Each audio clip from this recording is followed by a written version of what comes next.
پاکستانیوں، خبر یہ بھی ہے کہ وزیر داخلہ محسن نقوی نے ڈی جی پاسپورٹ کو حکم دیا ہے کہ مولانا فضل الرحمان کے پاسپورٹ پر سارک سٹیکر نہیں لگانا، اور ڈی جی پاسپورٹ نے مولانا کے پاسپورٹ پر سارک سٹیکر نہیں لگایا اور پاسپورٹ واپس بھیج دیا۔ بنگلہ دیش جانے کے لیے پارلیمنٹیرینز کے ویزا نہیں سٹیکر لگتا ہے۔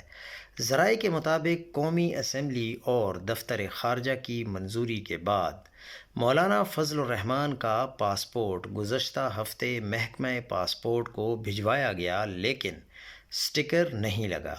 اسپیکر قومی اسمبلی ایاز صادق نے ڈی جی پاسپورٹ سے رابطہ کر کے استفسار کیا۔